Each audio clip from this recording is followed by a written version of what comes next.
Hello my dear students, welcome to the MS science academy. मैं हूं मीनू श्रीवास्तव और आज हम बात करेंगे अनकपलर्स के बारे में। अनकपलर्स या इसे आप इनहिबिटर्स का ही एक सब टाइप बोल सकते हैं। तो यहाँ पर मैंने अनकपलर और इनहिबिटर ऑफ ऑक्सीडेटिव फॉस्फोराइलेशन, ये दोनों ही जो है एक दूसरे से रिलेटेड टॉपिक हैं, तो दोनों को ही साथ लिया है। सबसे पहली बात कि आप अनकपलर या इनहिबिटर ऑफ ऑक्सीडेटिव फॉस्फोराइलेशन के वर्ड को समझिए। अनकपलर मतलब, सबसे पहले कपलिंग की बात करते हैं। अगर आपने इलेक्ट्रॉन ट्रांसपोर्ट चेन और ऑक्सीडेटिव फॉस्फोराइलेशन ढंग से पढ़ा है मेरे लेक्चर में, और अगर नहीं पढ़ा है तो एक बार आप electron transport chain MS science academy type करिए, वहां पर आपको मिल जाएगा। Oxidative phosphorylation MS science academy type करिए, वहां आपको मिल जाएगा। अब यहाँ पर है क्या कि आपके कुछ नहीं, मतलब कि आपके जो इलेक्ट्रॉन ट्रांसपोर्ट चेन है और ऑक्सीडेटिव फॉस्फोराइलेशन, उसमें आप देखते हो कि इलेक्ट्रॉन की शफलिंग होती जाती है, और वहाँ पर इलेक्ट्रॉन शफलिंग के साथ साथ वहाँ पर एक इलेक्ट्रॉन पोटेंशियल ग्रेडियंट क्रिएट होता है, देन ATP जनरेशन होता है। ठीक है, तो यहाँ पर इसका मतलब ये है कि इलेक्ट्रॉन की शफलिंग और इलेक्ट्रॉन की शिफ्ट प्लस ATP का जनरेशन साथ साथ होता है, यानी कि ये कपल्ड रिएक्शंस है। कपल्ड रिएक्शन मतलब एक साथ होने वाली रिएक्शंस या लिंक्ड रिएक्शन है। मतलब कि जब तक कि इलेक्ट्रॉन ग्रेडियंट क्रिएट नहीं होगा तब तक ATP जनरेशन नहीं होगा। ये बात हम जो है पता कर चुके थे, पढ़ चुके थे। तो इसका मतलब ये है कपलर्स मतलब क्या है? कपलर्स मतलब वो प्रोटीन्स, वो एलिमेंट्स, वो सब्सटेंस जो कि इलेक्ट्रॉन शफलिंग और ATP प्रोडक्शन को जोड़ते हैं, ATP प्रोडक्शन को होने देते हैं स्मूथ वे में, और इलेक्ट्रॉन ग्रेडियंट को क्रिएट होने देते हैं ताकि ATP जनरेशन हो।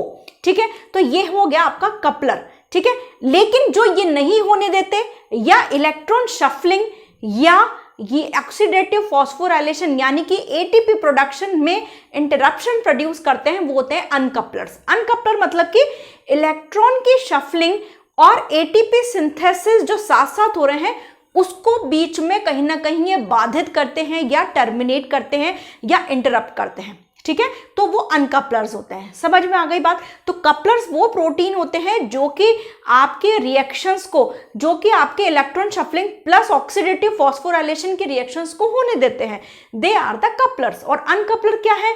जो कि आपके इलेक्ट्रॉन की शफलिंग और ऑक्सीडेटिव फॉस्फोराइलेशन में इंटरप्शन प्रोड्यूस करते हैं, दे आर द अनकपलर्स। क्लियर? तो यहां पर जो है, अब अनकपलर जो होते हैं वो किस तरीके से काम करते हैं उसे हम बात कर लेते हैं। ठीक है, the mitochondrial transport of electrons is tightly coupled with oxidative phosphorylation यानी कि ATP सिंथेसिस, यानी कि माइटोकॉन्ड्रिया में इलेक्ट्रॉन का ट्रांसपोर्ट और ATP सिंथेसिस दोनों कपल्ड रिएक्शंस है, यानी दोनों लिंक रिएक्शन है, साथ में होने वाली रिएक्शन है।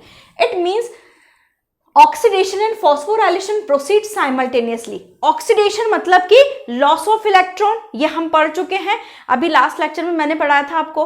तो ऑक्सीडेशन हो रहा है, इलेक्ट्रॉन का लॉस हो रहा है, कंटिन्यूअसली इलेक्ट्रॉन शिफ्ट हो रहा है, तो ऑक्सीडेशन भी हो रहा है। और फॉस्फोराइलेशन मतलब कि ATP प्रोड्यूस हो रहा है, तो वो भी होता है।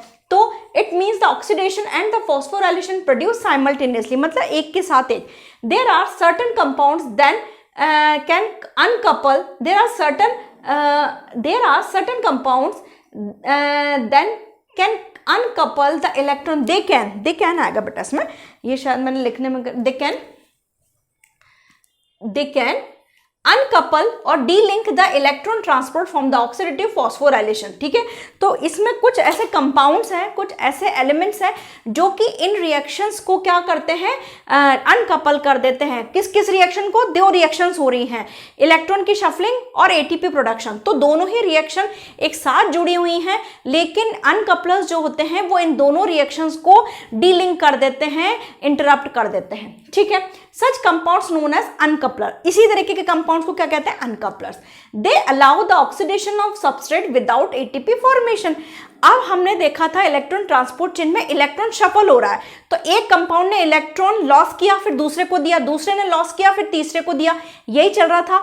तो आपके अनकपलर्स में क्या है, वो इलेक्ट्रॉन की शफलिंग तो होने देते हैं, लेकिन इलेक्ट्रॉन की शफलिंग से जो इलेक्ट्रॉन एक्यूमुलेट हो रहा है ऊपर, जो आपके इंटरमेम्ब्रेन स्पेस के ऊपर वाले पार्ट पे जो है वो क्रिएट हो रहा है, इलेक्ट्रॉन एक्यूमुलेट हो रहा है, उसको जो है उस ग्रेडियंट को जो है इंटरप्ट कर देते हैं, उस ग्रेडियंट को खत्म कर देते हैं। ठीक है, तो ऑक्सीडेशन तो होने देते हैं लेकिन एटीपी प्रोड्यूस नहीं होने देते। और एटीपी प्रोडक्शन आप बताइए कब होता है, जब वो पूरा एक्यूमुलेशन हो जाता है इलेक्ट्रॉन का। हमने पढ़ा था कि इलेक्ट्रॉन एक्यूमुलेट हो गए हैं, इलेक्ट्रॉन ग्रेडियंट क्रिएट हो गया है, और ये जो फिफ्थ कॉम्प्लेक्स है एटीपी सिंथेस कॉम्प्लेक्स, उसमें प्रोटॉन कैरियर्स जो होते हैं वो जो है हाइड्रोजन को शफल करते हैं, प्रोटॉन्स को शफल करते हैं। तो ये प्रोटॉन ग्रेडियंट को ही डिस्टर्ब कर देते हैं, जिससे एटीपी प्रोडक्शन हो ही नहीं पाता। तो ऑक्सीडेशन तो होने दे रहे हैं लेकिन एटीपी प्रोडक्शन नहीं होने दे रहे हैं। समझ में आ गई? अब ये किस किस तरीके से काम करते हैं, ठीक है, तो ये जो है इसके एक्शंस किस किस तरीके से हैं, एक्शन की लिस्ट कौन कौन सी है ये देखिए आप। ठीक है, increase they increase, this is a symbol of increase the permeability of intermembrane space,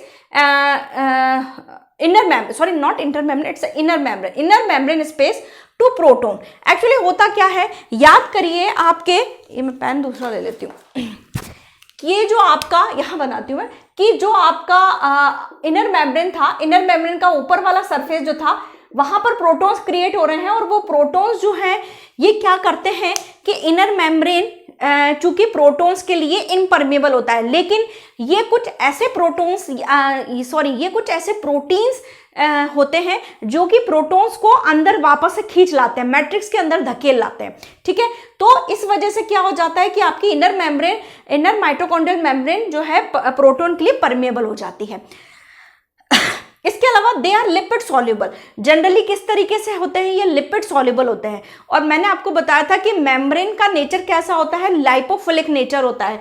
तो ये क्या करते हैं, मेम्ब्रेन में एम्बेडेड हो जाते हैं और अपने साथ साथ प्रोटॉन्स को लेके जो है मैट्रिक्स तक छोड़ देते हैं।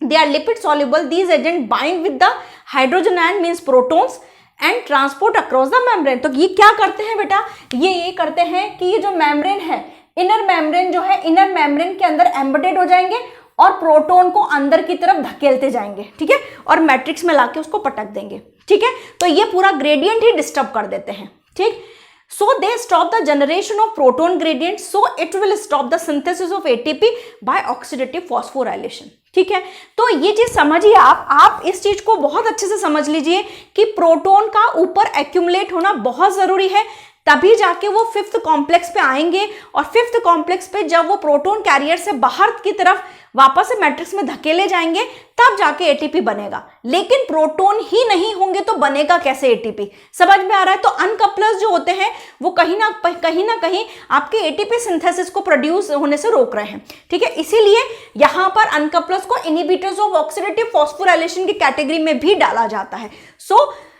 क्योंकि अनकपलर्स इलेक्ट्रॉन ग्रेडियंट को भी जो है डिस्टर्ब कर रहे हैं, मेम्ब्रेन की परमेबिलिटी को भी डिस्टर्ब कर रहे हैं, इसके अलावा जो है आपके ऑक्सीडेटिव फॉस्फोराइलेशन को भी डिस्टर्ब कर रहे हैं। समझ में आ गया? अब यहां पर uncouplers protein provide an alternate route for protons to pass into the matrix. अब देखिए, कई बार ऐसा होता है कि ये मेम्ब्रेन की परमेबिलिटी को डिस्टर्ब नहीं करते, लेकिन कुछ ऐसा रूट बना देते हैं ताकि मेम्ब्रेन से ये जो है ये वो इलेक्ट्रॉन जो ऊपर एक्यूमुलेट हुए हैं वो अंदर की तरफ जो है आ जाए।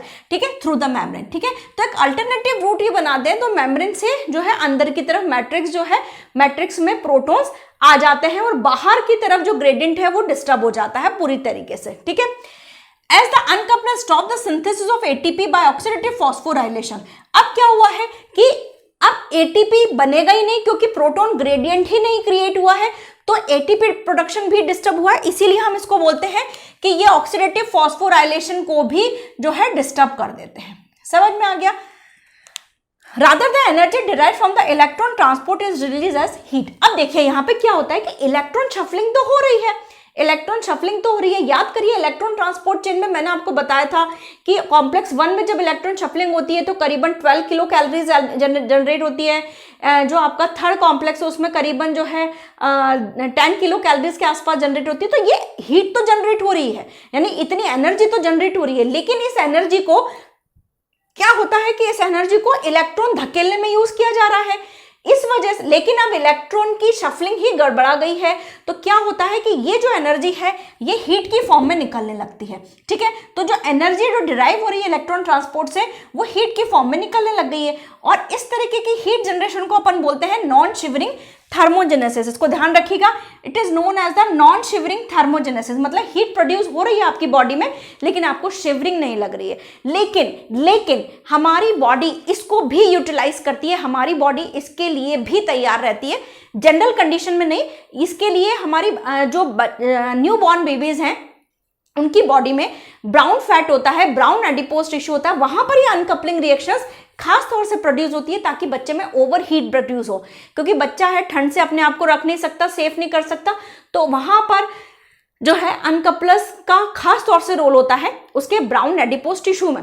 इसके अलावा जो हाइबरनेटिंग एनिमल्स हैं उनमें भी इस तरीके की अनकपलिंग रिएक्शंस देखने को मिलती हैं ताकि एक्स्ट्रा हीट जनरेट हो।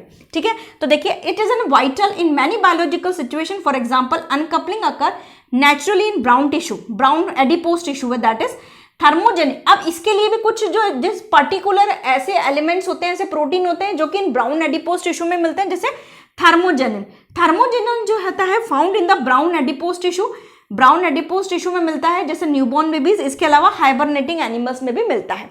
अनकपलर्स जो होते हैं वो आपके दो तरीके के होते हैं, फिजियोलॉजिकल और केमिकल अनकपलर्स। फिजियोलॉजिकल में जैसे आपका थायरोक्सिन है, long chain free fatty acid है, इसके अलावा कॉन्जुगेटेड बिलीरुबिन है, थर्मोजेनिन जैसे मैंने आपको बताया कि अभी ब्राउन एडिपोज टिश्यूज के अंदर ये मिलता है। ठीक है, जो केमिकल्स होते हैं जिनको अपन केमिकली यूज करते हैं, जैसे 2,4-डाइनाइट्रोफिनोल है, 2,4-डाइनाइट्रोक्रिसॉल है। इसके अलावा कुछ केमिकल्स के अंदर पेंटाक्लोरोफिनॉल है, FCCF फ्लोरो कार्बोनाइल साइनाइड फिनाइल हाइड्रोजीन है, एस्प्रिन है। इसके अलावा आपका Ca+2 भी है। ठीक है, इसके अलावा और भी केमिकल्स हैं, तो हम फटाफट से उन बचे हुए केमिकल्स की भी बात कर लेते हैं। अब हम बात कर लेते हैं कुछ और इनहिबिटर्स की। ठीक है, जैसे ओलिगोमाइसिन एक एंटीबायोटिक है जो कि प्रिवेंट करता है mitochondrial oxidation as well as phosphorylation. ठीक है, तो आपका जो ओलिगोमाइसिन है वो माइटोकॉन्ड्रियल ऑक्सीडेशन यानी जो ऑक्सीडेशन रिएक्शन है उसको भी रोकेगा और फॉस्फोराइलेशन यानी एटीपी सिंथेसिस को भी रोकेगा। ये क्या करता है, एटीपी सिंथेस जो कि आपका कॉम्प्लेक्स 5 का जो एंजाइम है, it bind with ATP synthase and block the proton channel. तो ये क्या करता है, एटीपी सिंथेस से बाइंड हो जाता है और ये प्रोटोन चैनल्स को ब्लॉक कर देता है, क्योंकि 5th कॉम्प्लेक्स ही क्या कर रहा है, एटीपी चैनल्स के थ्रू प्रोटोन चैनल्स के थ्रू प्रोटोन को वापस से मैट्रिक्स में ला रहा है, रीशफल कर रहा है। ठीक है, और ये उसी को ब्लॉक कर देता है, thus prevent the translocation of protein into the matrix, so the protons get accumulated at higher concentration and the inner membrane space. तो प्रोटॉन्स जो इनर मेम्ब्रेन स्पेस है वहां पर एक्यूमुलेट हो जाते हैं और वहां पर कहीं ना कहीं जो है इलेक्ट्रॉन ट्रांसपोर्ट चेन को अल्टीमेटली स्टॉप कर देते हैं। ठीक है, इसके अलावा है आपका एट्रैक्टाइलोसाइड। ये एक आपका प्लांट ग्लाइकोसाइड है, एक तरीके का एंटीबायोटिक की तरह काम करता है। एंटीबायोटिक है और इसको एक मोल्ड से जो है निकाला जाता है, एक्सट्रैक्ट आउट किया जाता है। ये क्या करता है, ऑक्सीडेटिव फॉस्फोराइलेशन को इनहिबिट करता है। कैसे करता है, इसका एक इनडायरेक्ट मैकेनिज्म है। ठीक है, ये क्या करता है, एक्चुअली देखिए एटीपी के प्रोडक्शन के लिए हमें एडीपी तो चाहिए, एटीपी के प्रोडक्शन के लिए एडीपी चाहिए, और एडीपी को लाने ले जाने के लिए एक एडेनिन न्यूक्लियोटाइड कैरियर सिस्टम होता है। ये क्या करता है, ये उस कैरियर सिस्टम को ही ब्लॉक कर देता है। ठीक है, तो देखिए इसमें as for the production of ATP adequate amount of ADP required and the adenine nucleotide carrier system facilitate the transport of ATP and ADP. ठीक है, एक प्रॉपर कैरियर सिस्टम होता है जो कि उस चीज को फैसिलिटेट करता है, एडीपी को लाता है और बने हुए एटीपी को लेके जाता है। ठीक है, it inhibit the adenine nucleotide, ये क्या करता है, एडेनिन न्यूक्लियोटाइड कैरियर को इनहिबिट करता है and block the adequate supply of ADP, और उस एडीपी के प्रॉपर सप्लाई को रोक देता है, thereby preventing the phosphorylation, यानी कि एक इनडायरेक्ट तरीके से काम कर रहा है। इसके अलावा और भी आपके ऑक्सीडेटिव फॉस्फोराइलेशन को स्टॉप करने वाले जैसे वेलिनोमाइसिन है, ग्रेमिसिडीन है, ये सब जो है ये आपके इसी तरीके से काम करते हैं। इसके अलावा आयनोफोर्स जो हैं, आयनोफोर्स होते हैं जो कि आयनन चैनल्स को डिस्टर्ब करते हैं, disturb the proton gradient across the आपका इनर माइटोकॉन्ड्रियल मेम्ब्रेन। ठीक है, तो जो माइटोकॉन्ड्रियल मेम्ब्रेन के आसपास जो प्रोटॉन ग्रेडियंट है उसको डिस्टर्ब कर रहे हैं आयनोफोर्स। ठीक है, केमिकल के अंदर एक और एग्जाम्पल रह गया था, दैट इज द CCCP। और जो केमिकल हमने अनकप्लस पढ़े थे उसमें FCCP तो पढ़ लिया था, लेकिन एक CCCP भी है, उसका नाम है कार्बोनाइल साइनाइड मेटाक्लोरोफिनाइल हाइड्राजिन। इसको भी आप ऐड कर लीजिए। ठीक है, आई होप आपको यहाँ पे लेक्चर समझ में आया होगा। कोई भी डाउट है कमेंट सेक्शन में पूछिए, otherwise please like share subscribe. Thank you.